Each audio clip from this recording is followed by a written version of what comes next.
Merci Monsieur l'abbé de nous accorder quelques minutes pour nous parler du district d'Afrique. Voilà, très bien. C'est avec volontiers que je vous en parle et que je puisse vous répondre à vos questions selon les... Alors, comment progresse ce continent pour la fraternité? Eh bien, bien avec de belles perspectives, beaucoup de travail pour les confrères, beaucoup de difficultés aussi parce que l'Afrique est un pays qui est en proie à pas mal de problèmes administratifs, économiques, politiques, et donc c'est toujours un apostolat un petit peu difficile, mais les confrères s'y donnent avec générosité et les résultats sont là dans tous les pays dans lesquels on est présent aujourd'hui, à savoir le Kenya, le Zimbabwe, l'Afrique du Sud, le Gabon, le Nigeria, et puis avec ces pays dans lesquels nous sommes, nous avons en plus, nous visitons régulièrement une bonne dizaine d'autres pays qui permettent d'étendre notre apostolat et donner plus d'envergure à cet apostolat. On a remarqué particulièrement la réaction des évêques africains au moment du synode. Qu'est-ce qu'on doit en penser ? Je pense que l'épiscopat africain est certainement plus proche, a des réactions plus traditionnelles que l'épiscopat occidental. Et ensuite, les problèmes qui sont évoqués, c'est ce qu'ont dit les évêques africains, les problèmes qui ont été évoqués au cours du synode ne sont pas des problèmes africains. Les problèmes de divorcés remariés, des homosexuels, tout ça, ce ne sont pas des problèmes directement africains. Plus difficile est en Afrique, c'est vrai, sur le mariage, d'arriver à obtenir le mariage catholique, parce que par contre le concubinage est une réalité qui a tendance à s'étendre. Là aussi, je crois qu'il faut faire attention à l'Afrique. L'Afrique est un immense continent et les réalités ne sont pas les mêmes. La réalité du mariage de la famille au Kenya, au Zimbabwe n'est pas la même qu'en Afrique du Sud ou n'est pas la même qu'au Gabon ou au Nigeria parce qu'on est dans des peuples différents, des coutumes différentes, des langues différentes. Et ça construit des réalités qui sont différentes. L'œuvre de Monseigneur Lefebvre passait par les écoles.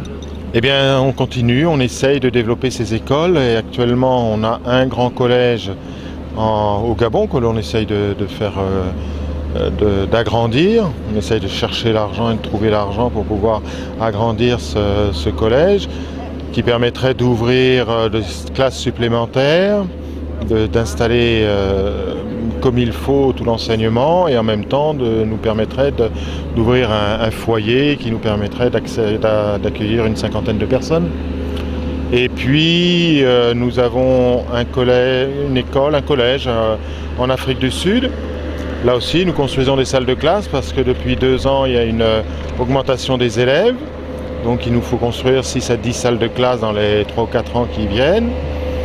Et puis au Kenya, où nous avons débuté une école il y a 2 ans et qui demande aujourd'hui aussi une extension.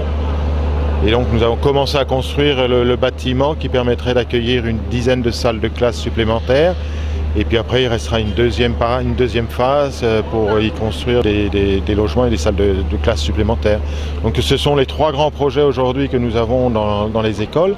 Ce sont des projets qui sont très coûteux, qui demandent beaucoup d'énergie, beaucoup de force de la part des directeurs parce qu'il y a non seulement l'aspect matériel, mais après tout l'aspect enseignement, éducation, qui demande énormément d'énergie et peut-être encore plus que dans les pays occidentaux.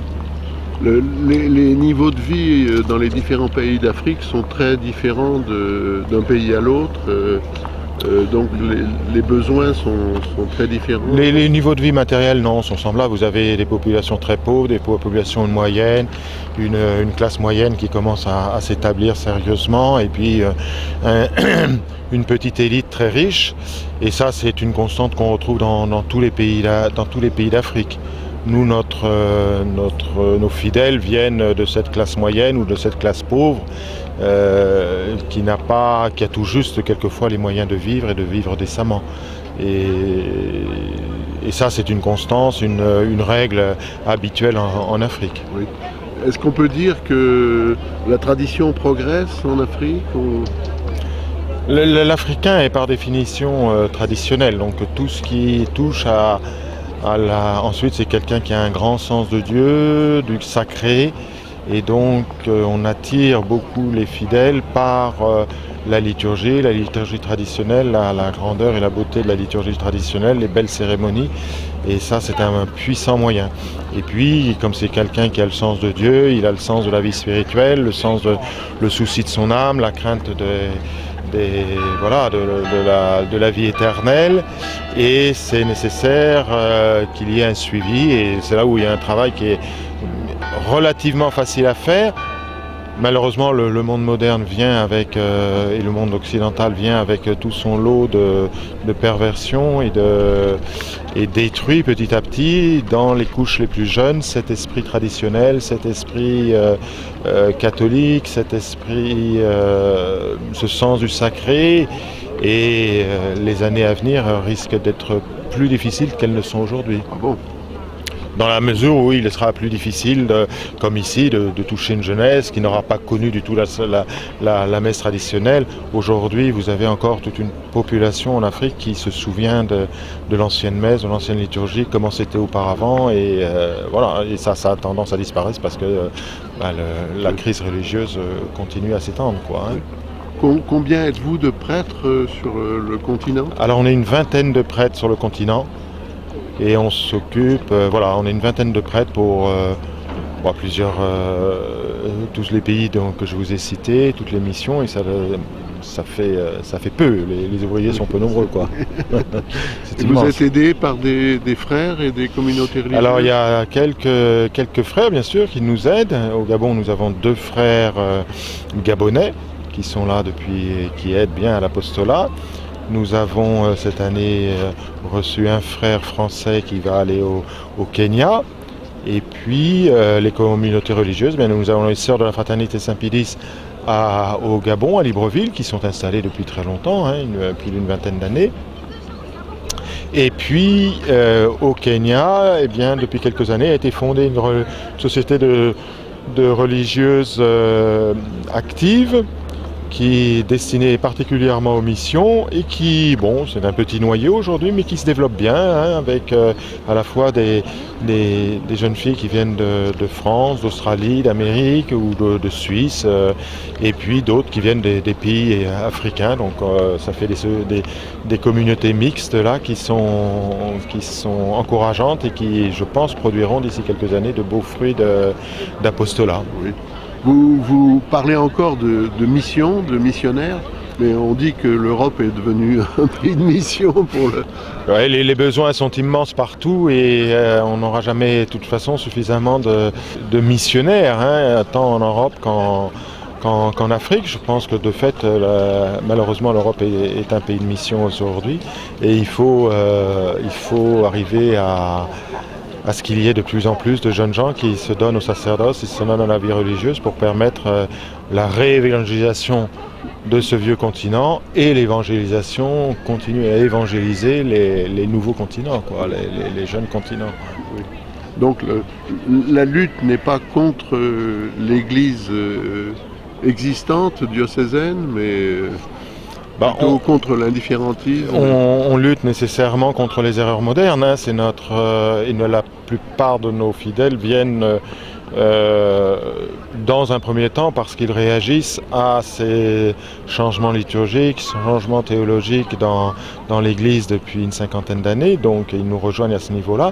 Mais vous avez aussi beaucoup de fidèles qui viennent parce qu'ils découvrent la liturgie, parce qu'ils découvrent la foi catholique, et c'est la raison d'être des nombreux baptêmes qui peuvent exister au Gabon, dans tous les pays que l'on fait, où l'on est.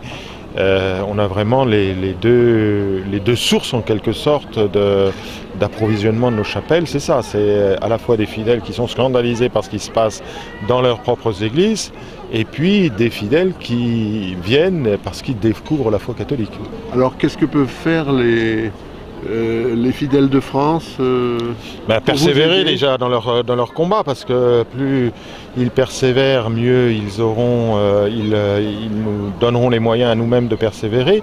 Qu'ils prient aussi pour toutes ces missions, pour les vocations. Je pense que c'est très important. On ne prie pas sans doute suffisamment pour les vocations. Il n'y a pas suffisamment de vocations, et c'est quand même le prêtre, le religieux, le frère, la religieuse qui, dans tous les pays, et ce sera sans doute comme ça aussi en France et dans d'autres pays, c'est tous ces prêtres et ces religieux-là qui amènent, qui apportent le catholicisme et la foi et les moyens de sanctification aux fidèles. Et puis, bien sûr, des pays riches dans les pays pauvres, on tend toujours la main. Et un missionnaire commence par tendre la main pour pouvoir obtenir quelques subsides qui lui permettront de construire ailleurs. Et c'est vrai qu'on peut faire appel à tous les fidèles qui seront généreux et les remercier de leur générosité pour nous permettre de construire surtout ces écoles. Je pense que l'avenir en Afrique, comme partout ailleurs, ce sont ces écoles qui formeront une jeunesse qui sera capable de résister aux erreurs, de se battre et de construire une civilisation chrétienne. Merci beaucoup, monsieur l'abbé. Voilà.